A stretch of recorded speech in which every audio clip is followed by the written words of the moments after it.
Shalom à tous, je suis la sœur Paul-Marie de la Fraternité Clé de David et je suis très heureuse de vous retrouver dans cette vidéo pour partager encore avec vous un moment de méditation. Je vais sans plus tarder commencer par vous lire un passage de la parole de Dieu et je suis sûre que sans même vous dire quel est le thème de mon message d'aujourd'hui, vous allez comprendre. Alors, nous allons aller dans Genèse au chapitre 4 et nous allons prendre à partir du verset 1. Et nous allons lire environ jusqu'au verset du verset 1 et on va s'arrêter au verset 8 pour aujourd'hui. Alors, l'homme s'unit à Ève, sa femme. Elle devint enceinte et donna naissance à Caïn. Elle dit, « J'ai formé un homme avec l'aide de l'Éternel. » Elle mit encore au monde le frère de Caïn, Abel. Abel devint berger et Caïn cultivateur. Au bout d'un certain temps, Caïn présenta des produits de la terre en offrande à l'Éternel. Abel lui aussi fit une offrande. Il présenta les premiers-nés de son troupeau et en offrit les meilleurs morceaux. L'Éternel prêta attention à Abel et à son offrande, mais pas à Caïn et à son offrande. Cela mit Caïn dans une grande colère, et son visage s'assombrit. L'Éternel dit à Caïn, « Pourquoi es-tu en colère et pourquoi ton visage est-il sombre? Si tu agis bien, tu le relèveras. Mais si tu n'agis pas bien, le péché est tapis à ta porte.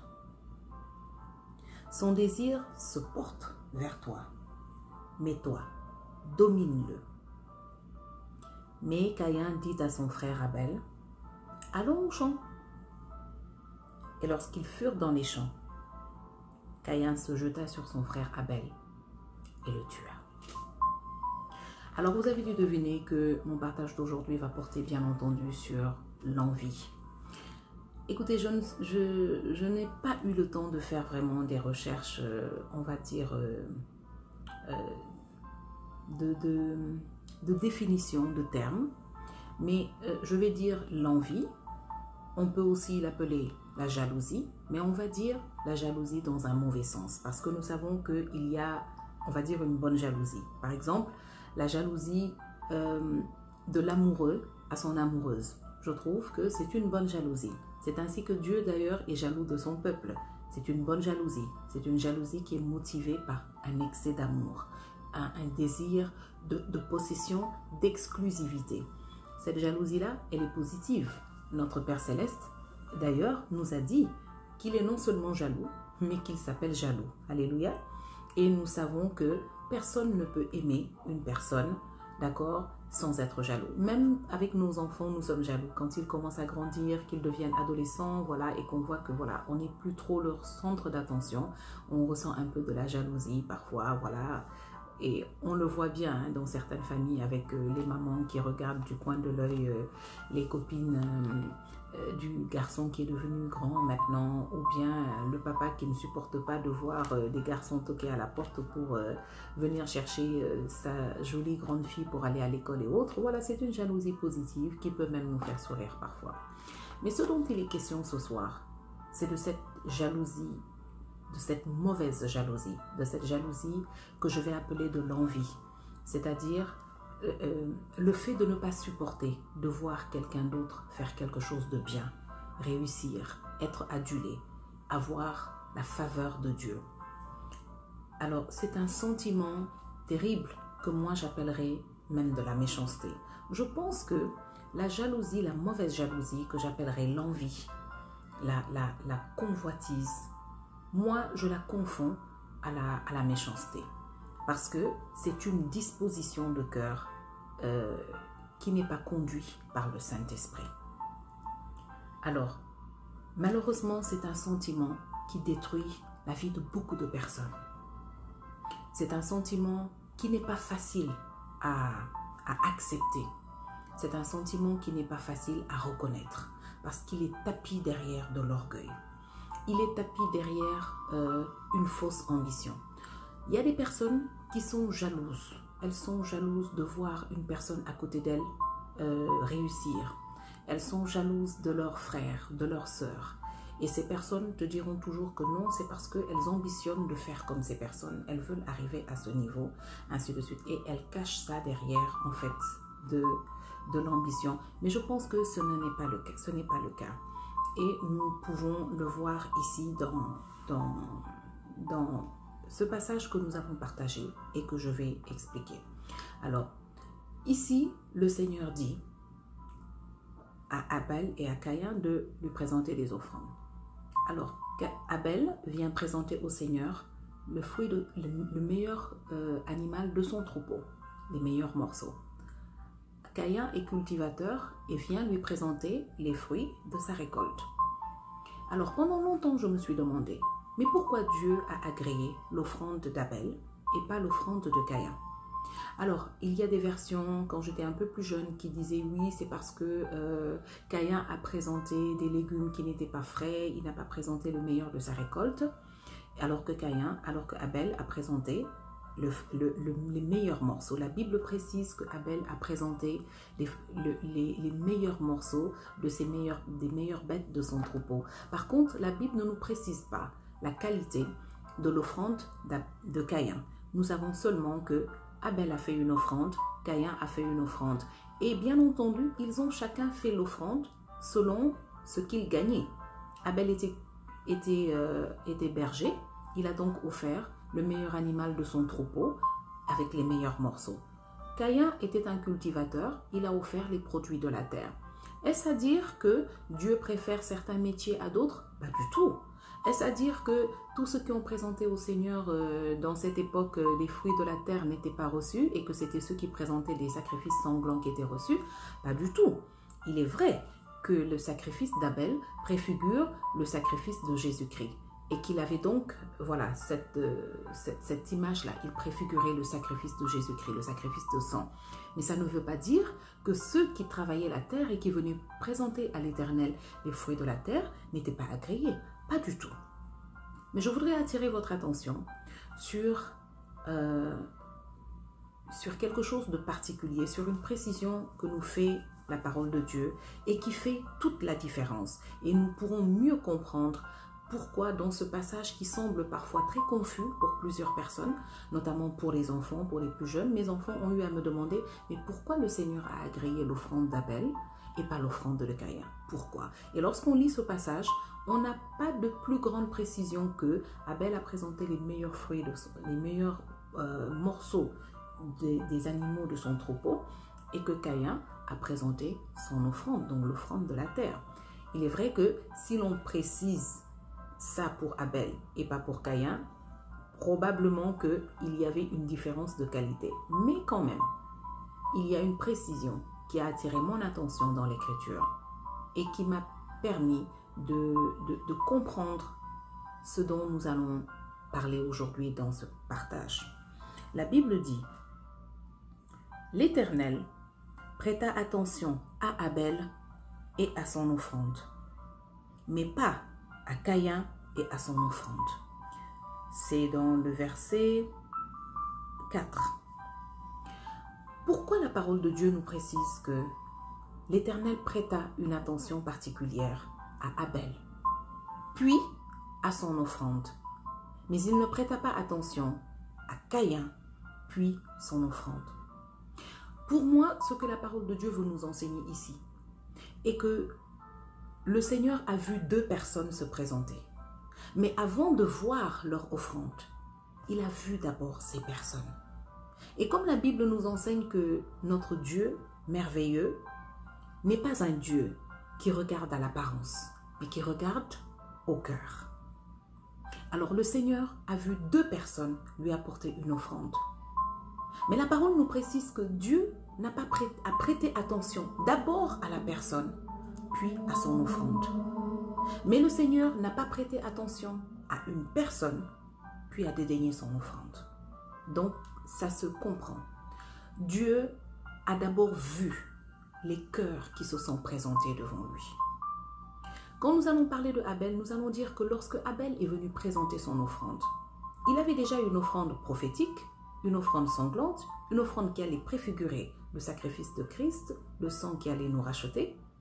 Mais avant tout, Dieu avait prêté attention à Abel, parce que Abel avait présenté son sacrifice avec une meilleure disposition de cœur. Par contre, lorsque Caïn est venu apporter son offrande, Dieu avait déjà vu que son cœur n'était pas dans de bonnes dispositions. Et par conséquent, il n'a pas agréé le cœur de Abel et donc pas son offrande. Voilà toute la différence. Le cœur, les dispositions de cœur. Et pourquoi Dieu n'a pas agréé les dispositions de cœur de Abel, de Caïn plutôt? Parce qu'il y avait de l'envie, de la jalousie, de la méchanceté dans le cœur de Caïn. Et aujourd'hui, si nous disons à une personne tu es méchante, tu es jalouse, ben ça ressemble à des insultes. Mais lorsque nous observons la vie de beaucoup de personnes, nous nous rendons compte en fait que c'est ça le mal qui les empêche de réussir, d'être heureux et de porter un bon fruit et un fruit qui dure. Nous voyons dans des familles des frères qui peuvent se sourire. Oh, je t'aime bien. Oh, tu es mon frère. Ah, tu es mon modèle. Tu es ma sœur. Tu es mon mentor. Mais la vérité, c'est qu'au fond de leur cœur, la jalousie est tapie. L'envie est tapie. Et à quoi on assiste? On voit des maisons où, par exemple, parce que le frère qui est le plus adulé, qui semble avoir le plus réussi, a acheté une grosse 4x4, tous les autres vont acheter 4x4. Même s'ils avaient l'occasion d'avoir une autre voiture très bonne, ils vont vouloir acheter 4x4. Mais ils vont cacher ça derrière une forme d'ambition. Ah non, nous on fait comme nos grands frères, nous on veut nous aussi avoir voilà, des voitures comme lui pour montrer que notre famille. Mais la vérité, c'est que derrière ce choix, il y a une grande envie. On va même jusqu'à ce qu'on voit que dans des familles, parce que celui qui semble avoir le plus réussi, celui qui semble avoir été le premier à bénéficier vraiment de la faveur, de l'attention de Dieu, à épouser par exemple une blanche, on va voir que tous les autres qui viennent après, ils vont se battre pour vouloir épouser aussi une blanche. Ou bien ils vont essayer de vouloir faire les mêmes études, ou ils vont vouloir aller par exemple être dans le même pays. La vérité, c'est que chacun, quand ils sont ensemble, vont se dire « Ouais, c'est mon frère, je t'aime beaucoup, je t'admire ». Mais la vérité, c'est que souvent, on y assiste dans des séances de conseil, on se rend compte qu'il y a une grande rivalité, de l'envie, de la jalousie dans le cœur de certains frères à l'encontre de leurs frères. Il a réussi mieux que moi, il a réussi avant moi, c'est lui que les parents aiment, c'est elle que les parents félicitent, c'est d'elle que les parents sont fiers. Et par conséquent, on va vouloir tout faire pour imiter cette personne. Ce qui se passe, c'est que ces personnes qui sont prises par cette jalousie ne font rien d'elles-mêmes, n'écoutent pas l'Esprit de Dieu, ne suivent pas leur destinée. Elles sont comme des personnes qui poursuivent un papillon jusqu'à tomber du haut d'une falaise parce qu'ils ne regardent pas la route, mais ils regardent un papillon qui a, lui, sa propre trajectoire. C'est ce que la jalousie fait.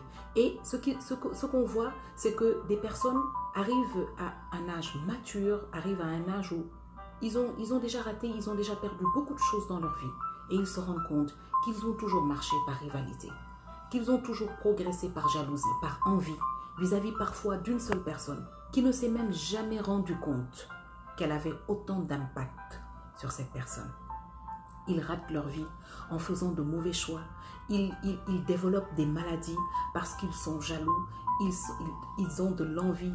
Ils font des choix qui ne sont pas des choix de Dieu, qui donc les emmènent dans d'autres problèmes. Et ils sont misérables et malheureux. La Bible nous dit que lorsque Caïn a vu que Dieu avait agréé l'offrande de Abel, son visage s'est assombri. Son visage s'est assombri. Il fut en colère. Son visage s'est assombri. Mais remarquez que lorsque son visage s'est assombri, c'est une expression silencieuse. Vous savez, il y a différents types de jalousie. On les remarque dans les familles, on les remarque dans les communautés, même dans les groupes de prière, dans l'église, dans nos lieux de travail. Il y a des jalousies ouvertes, manifestées. C'est-à-dire, la personne te montre carrément que moi, je rivalise avec toi. Moi, je ne te laisserai pas faire. C'est par exemple, je prends un exemple comme ça qui me vient à l'esprit. C'est deux hommes qui partagent le même bureau, mais l'autre, parce qu'il a un siège ministre et que l'autre a un siège simple, alors il va carrément faire un boucan chez le patron en lui disant « Ben non, pourquoi lui il a un siège ministre et moi je n'ai pas de siège ministre, je veux un siège ministre comme lui, nous occupons le même poste et tout. » Ça, vous voyez, c'est une... ça peut être vu comme une jalousie, mais affichée. Ça, c'est très bien. Vous savez, tout le monde, je pense que tout le monde peut deviner qu'il est mieux d'avoir un ennemi révélé qu'un ennemi caché. La jalousie la plus mauvaise qui se passe souvent dans nos communautés, jusque dans nos familles, c'est cette jalousie de Caïn, voilée, cachée, silencieuse, et qui parfois veut porter d'autres noms, comme de l'ambition, de l'admiration, alors qu'en réalité, ce n'est rien de tout ça, c'est de l'envie, c'est de la jalousie, et qui conduit à de la méchanceté, qui conduit à de la misère. Parce qu'aucune personne qui n'a ces dispositions de cœur ne peut être heureux. Parce qu'on est heureux que lorsque nous marchons dans notre destinée, dans ce que Dieu a prévu pour nous, donc lorsque nous apprécions ce que Dieu nous donne. C'est ça la clé du bonheur. Et des personnes qui sont envieuses, des personnes qui sont jalouses, ce sont des personnes qui n'ont pas le temps ni de voir ce que Dieu leur donne, ni d'apprécier ce que Dieu leur donne, mais qui ont toujours les yeux rivés sur la vie de quelqu'un d'autre et qui veut faire comme ces personnes, qui veut faire les mêmes types de choix, qui veulent faire les mêmes types de métiers, qui veulent avoir le même type de femme, qui veulent faire ceci, qui veulent faire cela, le même type de mari, le même type de métier, le même type de voiture. Je vais aller dans le même pays où il est, je veux faire ceci, je veux faire cela, par pure jalousie. Ces personnes ne sont jamais heureuses parce que finalement, elles vivent par procuration. Elles ne vivent pas leur destinée. Elles vivent par procuration la vie, le rêve, les faveurs, la destinée d'une autre personne. Alors, cette jalousie voilée, la Bible nous dit que Caïn n'a pas fait de bruit. Il fut furieux de colère. Et son visage s'est assombri. Si Caïn avait exprimé la jalousie, peut-être que Abel se serait méfié. Abel aurait dit, Caïn est jaloux parce que son offrande n'a pas été agréée. Bon, il va être fâché, je vais un peu m'éloigner de lui pendant quelque temps. Mais c'était une jalousie sourde. Il n'y avait que Dieu pour l'apercevoir. Et Dieu n'a pas laissé faire. La Bible dit que son visage s'est assombri. Et Dieu lui dit, Caïn, pourquoi tu te mets en colère? Et pourquoi ton visage s'assombrit? Si tu agis bien, tu le relèveras. Qu'est-ce que ça veut dire si tu agis bien? Si tu changes ton cœur, tu relèveras ton visage. C'est-à-dire, tu retrouveras la joie, tu te retrouveras la sérénité, la paix intérieure. Mais qu'est-ce que Caïn fait? Il sourit à son frère et lui dit, Abel, allons au champ, comme si de rien n'était. Combien de fois on ne voit pas ce genre d'attitude dans des familles? On voit parfois, je donne un exemple tout bête, deux sœurs. Tu sais que quand ta sœur, par exemple, est habillée en rouge bordeaux, quand elle attache ses cheveux de côté, quand elle met sa boucle longue, waouh, elle est très belle. Mais si elle vient te demander ton avis, dis-moi, comment tu trouves ma coiffure? Tu vas lui dire, je n'aime pas trop ça, je préférerais que tu tires tous tes cheveux en arrière, tu vois, ça te met plus en valeur. Mais la vérité, c'est que tu envies son look. Et tu ne supportes pas de voir les gens lui faire des compliments. Alors, quand elle va te poser la question, tu vas lui répondre avec les mauvaises dispositions de ton cœur et lui donner de mauvais conseils pour pouvoir satisfaire la jalousie de ton cœur, l'envie de ton cœur. D'accord? Et on voit beaucoup de personnes faire des mauvais choix parce qu'elles ont été mal conseillées par des personnes qu'elles ne soupçonnaient pas, qui étaient jalouses d'elles. C'est des choses que nous voyons arriver beaucoup dans les familles. Il y a des familles où personne ne se fait jamais de compliments. Ça passe sous la blague, mais en fait ce sont des blagues cyniques. Alors on est toujours en train de se lancer des petits pics entre frères. Quand tu as acheté une nouvelle voiture, ah bon, tu as pris la série qui fait moins de 6 millions que les Chinois ont sorti là, et tout le monde rit. Il y a des familles où on voit des choses comme ça. Un cynisme entre les membres d'une même famille. Et tout ça, c'est parce qu'en fait, il y a de l'envie. tu n'as pas le cœur à féliciter l'autre, tu n'as pas le cœur à te réjouir de la réussite, de la faveur de l'autre. Alors que la parole de Dieu nous dit, réjouissez-vous avec ceux qui se réjouissent. Il faut vous réjouir avec ceux qui se réjouissent. La jalousie fait vieillir. La jalousie nous fait rater le coche et nous fait perdre énormément de temps. Voilà que Caïn dit à son frère, allons au champ, comme si de rien n'était, alors qu'il avait déjà un projet dans son cœur. Je prie vraiment aujourd'hui que le Seigneur révèle à chacun de nous ces racines de jalousie, d'envie malsaine qui sont en nous, afin que nous puissions les arracher et les jeter au feu, et que le Saint-Esprit puisse véritablement nous convaincre de péché, de justice et de jugement, afin que notre cœur puisse être dans des dispositions pour que l'Esprit de Dieu puisse travailler en nous et au travers de nous. Alors, cette jalousie cachée entre frères, entre collègues, entre sœurs, entre membres d'une même église, sont des choses qui font beaucoup de mal au corps du Christ. Beaucoup de mal au corps du Christ. Sont des choses qui tuent l'œuvre de Dieu. Sont des choses qui tuent l'amour, qui tuent les ressources des vies. Quand je dis tuer, je parle au sens figuré et au sens propre. La Bible nous dit que cette jalousie a conduit Caïn jusqu'au point de tuer son frère. Mais ce que nous voyons dans nos communautés, dans nos familles aujourd'hui, ce sont des Caïns cachés, bien sûr, qui ont cette rage dans leur cœur quand ils te voient. Ils ont toujours ce petit mot dans leur cœur, je vais faire comme lui, je vais faire comme lui. D'accord? Mais en réalité, dès qu'ils ont fini, quand tu les regardes, ils sont toujours en train de te sourire. Vous voyez par exemple, il y a des personnes qui ne font jamais de compliments aux autres. Qui ne font jamais de compliments aux autres. C'est parce que c'est des personnes qui ne peuvent pas accepter qu'une autre personne puisse recevoir la faveur, la distinction. Par contre, elles aimeraient bien qu'on remarque toujours ce qu'elles font, ce qu'elles portent pour pouvoir recevoir des compliments. Quand je pense à ça, c'est bien entendu, on va dire, ce sont des choses qu'on va rencontrer dans toutes les sociétés, dans l'église, parce que peut-être on peut dire, c'est parce que voilà, les gens ne se connaissent pas, ils viennent d'horizons différents. Mais dans les familles, j'ai essayé de méditer pour savoir, mais qu'est-ce qui peut faire que ces situations existent entre frères? Alors moi, la seule explication que j'ai trouvée, ce sont les parents.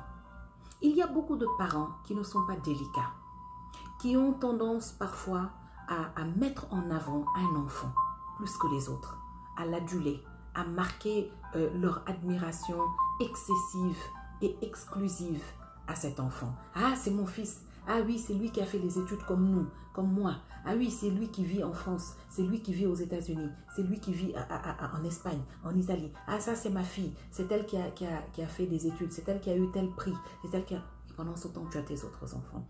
Et il y a des parents qui sont tellement maladroits qu'ils ont ce genre d'attitude en public, en famille, entre leurs propres enfants. Vous voyez par exemple des parents qui vont appeler l'enfant qui a le plus réussi mon fils, et les autres, on les appelle par leur prénom ou on leur donne des surnoms. Vous allez voir par exemple des parents qui vont dire par exemple à leur fille la plus belle, la princesse, mais les autres, on les appelle par leur prénom. Mais ce genre d'attitude, quand on les a entre des enfants, mais on va susciter de la jalousie. On va créer de la jalousie parce qu'un enfant a toujours l'ambition de faire la fierté de ses parents. Un enfant a toujours l'ambition de voir ses parents se réjouir, l'encourager. C'est ça le rôle d'un parent. Le rôle d'un parent n'est pas d'instaurer un climat de jalousie, d'envie entre les enfants. Mais il y a des parents qui sont tellement maladroits et qui font ça au point qu'ils installent un véritable climat de jungle, de cynisme, de jalousie, d'envie, de méchanceté entre leurs enfants. Et c'est comme ça que tout le monde voudra ressembler à l'enfant que les parents admirent. Alors si celle-là, elle s'est mariée avec un Gabonais, tout le monde, on aura tendance à vouloir chercher quelque part un Gabonais parce que, voilà, ils ont de l'argent, ce mariage a fait plaisir aux parents, donc nous aussi on va faire pareil. Si elle a fait finance, nous tous on va essayer nous aussi de faire finance, ou bien de faire des métiers autour, ou bien on va aussi essayer de faire des grandes universités, parce que l'objectif c'est de plaire aux parents, c'est de voir les parents au moins une fois dire « Ah, je suis fière de toi ». on peut éviter ça en ayant un peu plus de sagesse dans notre manière d'éduquer nos enfants. Nous avons le devoir, nous parents, de donner autant que possible une éducation, je ne dirais pas unanime, mais juste à tous nos enfants. Les enfants sont différents, il faut prendre chacun avec son caractère, son talent et sa destinée, que Dieu nous révèle, surtout lorsque nous sommes dans la prière. Mais il faut offrir à chacun les mêmes chances. Ce n'est pas parce que l'un présente de grandes aptitudes en sciences et adulé à l'école et que l'autre n'a qu'un talent de cuisinier à la maison qu'on va tout le temps appeler celui qui est fort à l'école en sciences. Ah, mon fils, ah, lui, on va l'envoyer à l'université aux États-Unis, en France, en Chine. Et l'autre, on va dire, bon, lui, il fait que faire la cuisine. Donc, s'il finit, on va lui ouvrir une petite gargote ici. Il y a des parents qui ont cette maladresse et qui engendrent cette jalousie dans le cœur de leurs enfants. Ce n'était pas le cas de Caïn et Abel, mais c'était un peu, c'est ce que le Seigneur a mis à mon cœur en essayant de comprendre comment une chose pareille peut se passer entre des frères de même sang qui vivent dans la même maison et tout. Et pourtant, c'est bien des choses qui aujourd'hui arrivent. Ce sont des cas que j'ai rencontrés, ce sont des situations que j'ai rencontrées, ce sont des blessures que j'ai entendues de personnes qui ont compris à un moment donné que tout leur mal venait du fait que elles essayent désespérément d'attirer l'attention de leurs parents en essayant de ressembler à tel, ou qu'elles essayent désespérément de faire comme tel parce qu'elles pensent que cette personne est le modèle de la réussite, de la faveur, de la bénédiction, alors qu'elles n'ont simplement pas appris à découvrir les talents, la faveur de Dieu en elles. Alors, aujourd'hui, je voudrais prier pour toutes les personnes qui sont dans des trajectoires, qui ont emprunté des chemins, qui ont fait des choix, qui ne sont pas des choix de Dieu, mais des choix de leur sens, des choix de leur envie, des choix de leur convoitise et de leur jalousie. Je prie aujourd'hui dans le nom de Jésus-Christ que le Seigneur souffle son esprit de vérité sur vous, qu'il ouvre les yeux de votre esprit, qu'il vous mette en face de vous-même et vous fasse voir cette misère, ce péché tapi au fond de votre cœur et qui peut vous conduire à la malédiction, à la mort. Et je prie ce soir que cette révélation vous emmène à rentrer dans une profonde repentance et que le Seigneur, dans sa grande miséricorde, vous fasse grâce et vous délivre au nom puissant de Jésus-Christ de Nazareth. Je prie pour que les parents qui vont regarder cette vidéo puissent être remplis de l'esprit de sagesse afin d'observer, afin de faire attention à leur manière de parler, d'agir, afin de ne pas ouvrir la porte de leur famille à l'esprit de jalousie, d'envie entre leurs enfants au nom de Jésus-Christ. Voilà, c'était le petit partage que je voulais faire avec vous aujourd'hui.